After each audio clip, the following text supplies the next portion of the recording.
Welcome, weary travellers, to the Sleepy Scotsman, where we transport you to the captivating world of Scottish history. In this episode, we delve into the annals of the past to recount a tale that echoes through the ages. Prepare to be immersed in the Loch of Swords, a historical account that sheds light on the feud between two mighty clans, the Camerons and the Murrays. The Loch of the Swords, a clan dispute.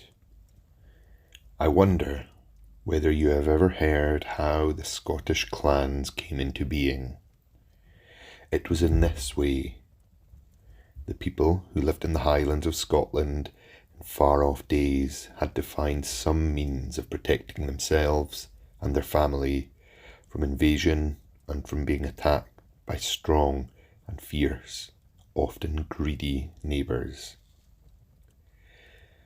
In those days, there was no quick way of getting about the country. There were no railways and no motor cars. Even the roads were few and very bad. And although there was always a King of Scotland who made laws and who appointed officers to carry out these laws and to keep order, there was little or no chance of getting the help of these officials in any dispute because of the great distances and the difficulty of travel. The country was divided into valleys, or straths as they are called, in which the Highlanders lived. These straths were separated by mountains, rivers and lochs, and by great stretches of moor. Because of this, the people were divided into little communities, or clans as they were called. A clan was made up of people all bearing the same surname and believing themselves to be related to one another and to be descended from the same ancestors. The head of the family was called the chief of the clan, and his castle was a kind of palace to which every man of the clan was welcome, and to which they all rallied when war broke out. There were a great many clans. It is said that at the Battle of Bannockburn, at least 18 Highland chieftains brought their clansmen into the field to support Robert the Bruce. That was in the year 1314, and just 600 years later, when the Great War began, the same clan names were to be found amongst the soldiers of the Highland regiments, and among the officers in 1914 there were many direct descendants of the clan chiefs who fought at Bannockburn. Each clan had its own war cry, or slogan, to which every clansman was bound to respond. The slogan was a watchword in cases of sudden alarm, in the confusion of battle, or in the darkness of night. Every clan had a place at which they met when the chief needed help. In any emergency, notice was given to the clan and those in alliance with them by sending out the fiery cross or tarry. This signal consisted of 2 pieces of wood in the form of a cross.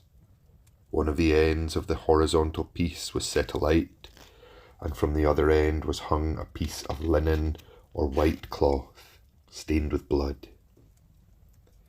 2 fast runners of the clan, each with a fiery cross in his hand, were sent out by the chief in opposite directions, and as they ran, they shouted the war cry of the tribe and the name of the place where the clansmen were to meet. When a man became tired, he handed over the cross to another of the clan, who went on with it. So, as each bearer went at full speed, the clan was assembled in wonderfully short time. Land and cattle were the principal possessions of a clan, And of course, well-watered land which was good for grazing cattle was very valuable indeed. Cattle stealing, or lifting as it was called, was very common, and clans were continually at war with each other on this account, or about the boundaries of their land. Sometimes these boundary disputes were settled by agreement between the heads of the clans, and the following is the story of one of these settlements. The scene of the story was a small loch, Loch na Clive, which means the Loch of the Sword, in the centre of which 3 counties meet, Inverness-shire, Perthshire and Argyllshire. The story relates that 2 powerful clans, Cameron of Lochiel and Murray of Atholl, had for many years been at enmity over certain land boundaries. The chief of the Cameron clan and the Earl of Atholl, chief of the Murrays, arranged to meet by the side of Loch na Clive in order to settle the dispute. And the chiefs were to come without any followers and just talk the matter over. It was a fine day in late summer. The hills were blue, the waters of the rivers and lochs sparkled in the sunshine, and the heather glowed gorgeously purple as Lochiel, accompanied his favourite collie dog, walked along to the trysting place by Loch na Clive. On the way from his own country of Lochaber, Lochiel was met by an old woman of the clan Cameron, who stopped him on the moor and asked anxiously, "Where are your men, Lochiel?" Lochiel just laughed and said that he needed no men today. But the old woman kept her eyes fixed steadily on his face and croaked again, "Where are your men, Lochiel?" "Peace, old witch," said Lochiel. "What need have I today of a following? I go only to meet Atholl, my brother chief," and he strode on. But the uncanny old woman hobbled after him, caught the flowing end of his cloak, and uttered again, with strange persistence, the question, "Where are your men, Lochiel?"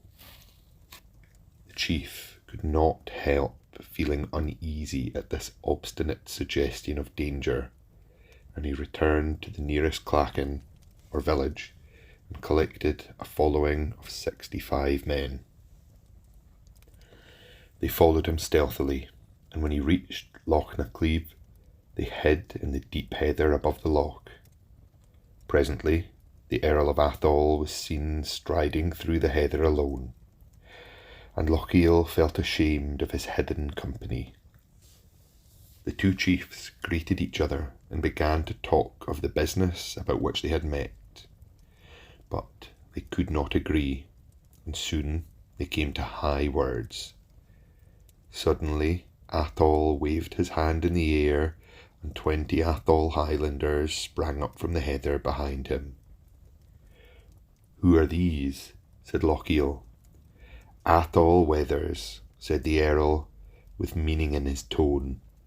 "They have come to graze on Lochaber pastures."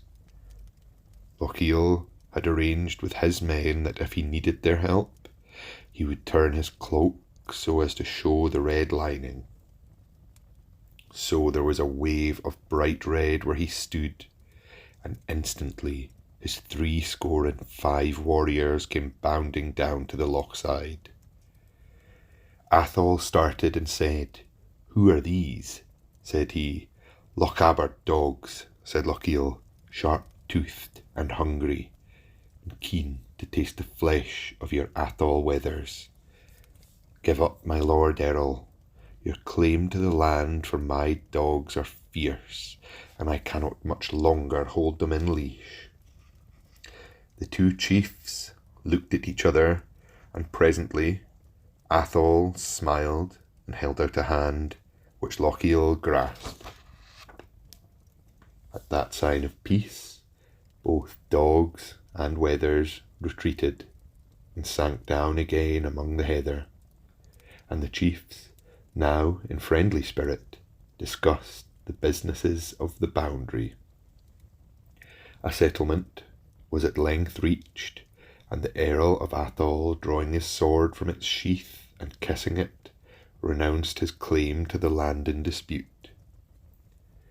Through summer's heat and winter's cold, then he whirled it around his head, and with a great sweep it disappeared in the waters of Loch na Cleave, and Athol proclaimed that until the sword was found again, the land should be Lochiel's land.